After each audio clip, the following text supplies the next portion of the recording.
Ndabaramutse bakunzi b'insamirizi Black FM kaze murano makuru hagizwe n'izi ngingo nkuru zikurikira. Mu gihe mu Burundi hashibonekeza ubukene bw'igitoro, ubukene bw'amafaranga mva makungu, ubw'umuyaga nkuba ndetse n'ibindi ngo biracagoye cyane kugira dushike kumbona kazoza y'igihugu. Kuri uyu wa 14 ndamukiza niho ikinyamakuru yaga cyasubira kwemererwa gukora ku mugaragaro.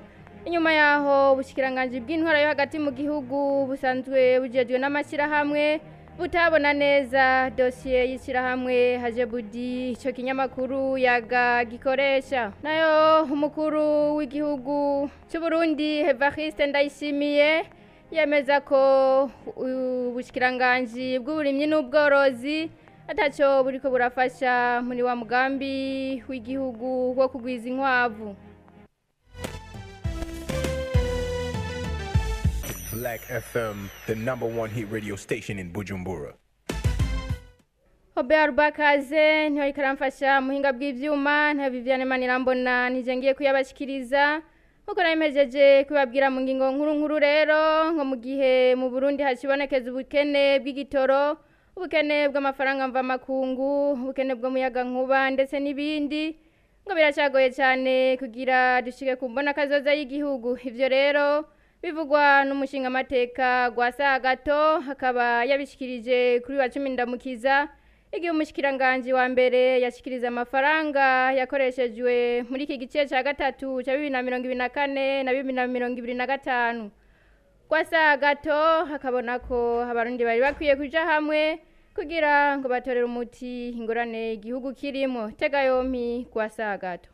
Hariho ukuntu muri leta batangura ikintu kitarahera bakinjizamo ikindi kandi ugasanga nta evaluation nyezina yabaye cyane naho nimba yarabaye kabaye akanywa babo ugaca usanga rero kumbure abantu turashobora kutamenya aho twoba tugeze. Imbere y'amatora ya 2020 mwese murabizi haravuzwe vision 2020-2025. Iyo vision ntituzi nyene yaheze, ntituzi ibyabaye realize, sinzi ko twoshobora kumenya robira. Uyu munsi turavuga misi yose imbono kazoza 2040 2060. Mugabo turavye conjoncture igihugu kirimwo nibaza yuko bigoye kurealiza iyo mbono kazoza. Uko mu bintu shimikiro harimo notamment ressources d'énergie. Igitoro ça fait bientôt 3 ans et demi ari umuzi wibuye. Abantu kwiyunguruza ni ngorane, abantu kora ibinabiriya ni ngorane kandi bifise conséquences niniya sur le plan économique. Ibiciro biduga ku munsi kuko ibiciro ukuntu biduga ahubwo bitemanya yuko nous avons une monnaie qui s'affaiblit du jour au lendemain. N'ikindi naco amafaranga yiwacu ntaho dushaka kuyasumisha no ngaha mu karere, dushaka kuyasumisha muri Tanzania, dushaka kuyasumisha mu Rwanda, mu Rwanda aho imipaka na ugaye, aha muri Congo, muri Zambia ntibikunda. En plus de cela turafise ikibazo c'amadovize. Hano banabivuze mu bushikiranganje bumwe icyatumye ibintu batabitangura mu mwanya bateza kubirangura hariyo kibazo c'amadovize. Umuyaga nkuba mwatubwiye yuko hariho electrification y'ibigwati hirya no hino ni vyiza, mugabo nca nibaza none mugwije imihana ihabwa umuyaga nkuba aho waruri baca bawugabanya ko tubona ibujumbura amadelestage ariyo mode de vie muri quartier ugasanga umuyaga nkuba uracika 4 5 10 ku munsi, tugaca twibaza none ivyo bihaze yambono kazoza tuzoyishikira gute, tuzorealiza gute. Nico tumana nibaza yuko en toute âme conscience nk'abarundi dukunda Burundi twese hari hageze yuko abarundi twicarana tukagira une sorte d'état général tukanaliza de fond en comble la situation globale de notre pays, hama ensemble tukareta des mesures zotuma igihugu vy'ukuri kiva ahantu hataryoshe kirimwo kigatera imbere, ntitugume mu bintu vy'amaslogan politique n'iki ntaco bidufasha ntaco bitwungura. Hakaba yari umushinga amateka Gato Gwasa. Kuri wa 14 ndamukiza 2025 ni ikinyamakuru yaga Burundi cyasubira kwemererwa gukorera ku mugaragaro. Nyuma yaho ikinyamakuru cyari cyahagaritswe biturutse yuko ubushikiranganje bw'intwaro hagati mu gihugu busanzwe bujejwe n'amashyirahamwe butabona neza dosiye y'ishyirahamwe Hajebudi ico kinyamakuru yaga gikomokako. Ivyo rero bivugwa na Esperance Ndayizeye arongoye inama nkuru hijeje gucungera ingene ibinyamakuru bikora CNC mu kiganiro n'abamenyesha makuru kuri wa 14 ndamukiza. Esperance Ndayizeye hasaba ico kinyamakuru kuja hamwe n'ibindi binyamakuru kugira ngo bafashanye mu iterambere ry'igihugu. Tega yompi Esperance Ndayizeye. Inekerezo rya 14 ndamukiza umwaka wa 2025 uno munsi inama nkuru ijeje kumenyesha amakuru yakoranye mu nama yayo dasanzwe kugira ngo yihweze ikibazo kimwe gusa cereke ikimenyesha amakuru yaga Burundi. Tubibutse ko inama nkuru ijeje kumenyesha amakuru CNC yari yahagaritse ivy'agateganyo ikimenyesha amakuru yaga Burundi biturutse kuko ubushikiranganje bw'intwaro hagati mu gihugu busanzwe bujeje amashira hamwe tabona neza dossier y'ishira hamwe Ajebudi shikimenyesha amakuru yaga gikomoka mu ikete ryo kuwa 11 ndamukiza 2025 bushikiranganje bw'intwaro hagati mu gihugu kandi kinama nkuru ijeje kumenyesha amakuru ukaba bwaramenyesheje ko umuco warubuze kwishira hamwe Ajebudi rikora biciye mu mategeko wabonetse yuko rero ikimenyesha amakuru yaga gishobora gusubira gushikiriza amakuru ukuri kwamye inaco gituma inama nkuru ijeje kumenyesha amakuru yacikorana bwango kugira ngo yihweze ico kibazo ikaba yafashe ingingo yo gukuraho igihano cyo guhagarikwa by'agateganyo yari yafatiye ikimenyesha amakuru yaga. Ico kimenyesha amakuru rero kikaba gishobora gusubira gushikiriza amakuru ukuri kwamye. Inama nkuru ijeje kumenyesha amakuru iboneye akajyo ko gushimira ikimenyesha amakuru yaga ko cihanganye mu kurindira ko ico kibazo kiva mu nzira. Inama nkuru ijeje kumenyesha amakuru ikaba ihamagara ikimenyesha amakuru yaga kuja mu bindi bimenyesha amakuru ucyo bafashanye mu iterambere ry'igihugu cy'u Burundi. Amakuru yacu tuyabandanirize mu gisata cy'uburimyi n'ubworozi. Umukuru w'igihugu cy'u Burundi Evariste Ndayishimiye yemeza ko ubushikiranganje mu byo bujejwe harimo uburimyi n'ubworozi ko ataco buriko burafasha muri wa mugambi wo kugwiza inkwavu. Yongera atanga akarorero ko ahubwo bushikiranganje bwahawe ngo bwubake amazu y'iyororero ryazo ariryo Centre Neser ngo vyaranabananiye. Hari mu ruganda rwo kurabira hamwe ivyaranguwe na wa mugambi w'ikigo gishigikira urwaruka mu kwitunganiriza imigambi paeje. Hakaba rero hari kuri uyu wa 11 ndamukiza. Tega yompi Evariste Ndayishimiye. Munsi aho ndashobora gutemanya programme y'ubworozi bw'urukwavu haduhende ubushikare bw'uburimyi rumurimo ikimenyamenya twatanguriye rimwe payejo ntabigira ngo bifate mu ntoki nta rukwavu rwakarite twatararonka muri ubu Burundi n'ikimenyamenya Karusi na Ruyigi bamaranye bije imyaka umwaka kugira ugere gatatu mugazarananye ubushikiranganje kubera iki mu mutwe wabo mu bushikiranganje bw'uburimyi n'ubworozi nta development hariyo management gestion des affaires courant icyo bituma zarananiye kubaka ajya amasaka none abajeni bagirigiye ko uno munsi inkwavu zigazaregere babure amasantere ndetse bazishira kandi hari zibiri ziri kuzira urumva yuko ubushikiranganje bwose babukwiye guca bukorera muri payeje nko umushikiranganje n'ubworozi aravuga ati kwani waje bibanani payeje ngo ahantu ngo dukiriki imitwe hamwe tubwize inkwavu tuzorore neza tumabajya barondera kugavura barondera kugira ejo bundi nabonye basaba amahera ngo bubake amasantere ndetse naziza abananiye abananiye none niyagize cyane ubu zo kubaka amasantere ndetse rangahe ubu turabifite experience santere ndetse ubu turabaze kuyibona izikora urumva akona akarorero gake niko natanga je murazi yuko ikintu cyose ko je nkeneye iterambere abantu bariko baranezwa mu iterambere on peut le mettre de côté tukibanganiza neza na payeje irimo ubushikiranganje bwo. Umukuru w'igihugu yongera avuga ko hamwe ivy'ubutare byo habwa urwaruka ko mu mwaka bo kwinjiza muri yaridi w'amadolari muri BRB. Subira mutege yompi Evariste Ndayishimiye. Ndaza abajene unyende bo bifata mu ntoki nta mwaka wohera bigafise muri yaridi w'amadolari bahajya muri BRB. Tushaka kubikora turondera kugavura ubuzima bwacu bw'ejo ivyo sindabitinya kuko je ndabwire nkeneye Burundi buteye imbere abantu bose bimeze none wa mbere yatanguye kwerekana ko ashora ubutare amahera akayacisha muri BRB akabipiblia somuje ngoriya cyubwira turose aheruka gutora kuvumbura ubundi butare ahubwo Andrade Kavite ariko arakorera kuri Titane akofata abajene kuvuga tuti abari muri Titane naba abari muri Oro naba abari muri umwaka umwe ndazi yuko twakwikwinjiza muri yari durenga amadolari ibintu uvuga ngo amadevize murayabuze cyabide rero payeje ngamuze murumva kazoza ka payeje duteza kugapanga neza amaprograme menshi ateza imbere igihugu duteza kuyakorera muri payeje kubera iki kuko duhereza tubwiye mu iterambere riri mu service secteur tertiaire nindi akubwiye ko secteur tertiaire iteza imbere igihugu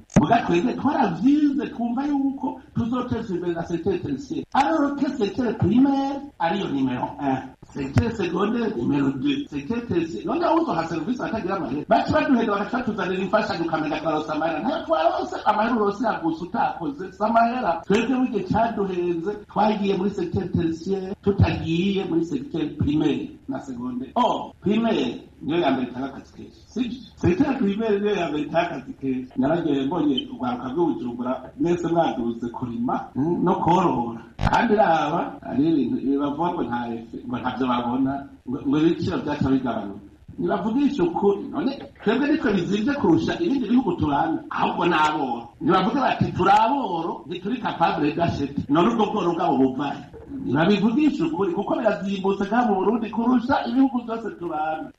Tukiri mu gisata cy'uburimyi n'ubworozi nyene ubworozi bw'inkwavu burashobora gusahiriza mu gisata cy'uburimyi mu bijanye n'amaganga mu gufumbira ibitegwa no mu kubipompa. Ivyo nibivugwa na Ndikumwe nayo Keri umworozi wo mu ntara ya Cibitoke mu kiganiro Rimaworore kijambere. Keri Ndikumwe nayo aravuga kandi zimwe mu ndwara zikunda gufata izo nkwavu zabiza kijambere canke izisanzwe. Mutege yompi yari kuri micro ya mugenzanje Trésor Ngoga.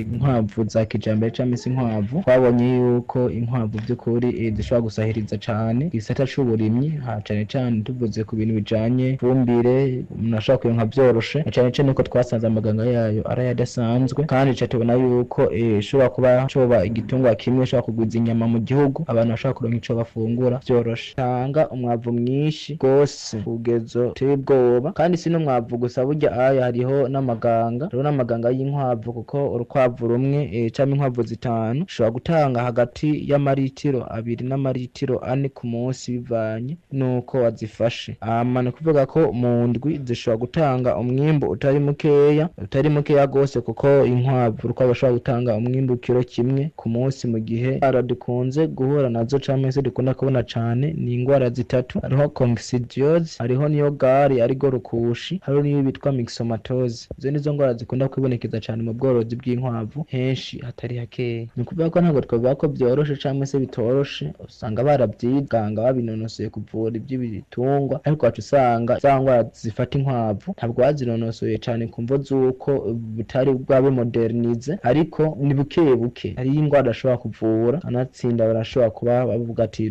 iyi ngwara ntituzi ni yariyo cyangwa se iyi ngwara ntituzi ibimenyetso byayo neza umva ko biri mu ntambamyi abaganga ntabwo barabinonosora cyane kubijanye n'inkwavu amaganga cyangwa se ifumbire habikenerwa na benshi ntabwo ari umwe cyo birayikenera kuko dufatiye dutangwa nko ku maganga y'inkwavu benshi kandi ayo maganga nyene arashobora gutuma uyakoresha nko mu gufumbira isi yacu kugira ngo igire akanovera bigende neza bene umwavu nyene ubwawo afise no kuvuga ko ushobora gufumbira isi kugira ngo igiterwa naco ngire neza.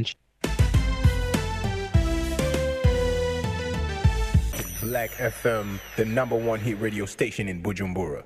Amakuru yacu tuyabandanirize muyavugwa mu gisata c'inkino higanwa rikuru mu Burundi Primus League ryarabandanije ku ndwi ya 2026 amigwi itandukanye yatanye mu mitwe kwa ya Revision 2026 itsinda ibitsindo 9-2 bya Kayanza United Frambody Centre higatsinda ibitsindo 8 ku busa bwa Ngozi City eka no ku ruhande rw'abigeme nyene umugwi wa Academy Top Girls niwo watwaye igikombe cha Limitere Women's League. Apollinaire Nduwimana Kundwi ya 2026 higanwa gicicaro ca mbere Primus League cyariko rirabandanya aho umugwi wa Moso Sugar ku munsi wa gatanu washoboye gutsindwa ibitsindo 4 ku busa n'umugwi wa Vitaro mu gihe umugwi wa Rukinzo watsinze ibitsindo 5 ku busa umugwi wa Elba Maspiri ku munsi wa gatandatu izo nkino zarabandanije nyene aho umugwi wa Royal Vision 2026 watsinze ibitsindo 9-2 umugwi wa Kayanza United umugwi wa Frambody Centre nawo tsinda ibitsindo 8 ku busa umugwi wa Ngozi City Burundi Sport Dynamique birahira umugwi wa Olympique Star tsindo 2 ku buri kimwe inkino zarabandanije ku munsi w'Imana Rutana aho umugwi wa Academy Deira washoboye gutsindwa n'umugwi wa Aigle Noir ibitsindo 2-0 amwe umugwi wa Interstar nawo utsinda ibitsindo 3-2 umugwi wa Bumamuru. Urukino rwashoboye gusozera indwi ya 26 n'urukino umugwi wa Message Ngozi watsinze umugwi wa Musongati igitsindo 1-0. Umugwi wa Aigle Noir The Fighters wagumye mu kibanza ca mbere n'amanota 61 mu gihe mu kibanza ca kabiri ari umugwi wa Bumamuru. Imigwi ibiri iri mu bibanza bibi umugwi wa Moso Sugar uva mu ntara ya Rutana ufise amanota agera kuri 13 mu gihe umugwi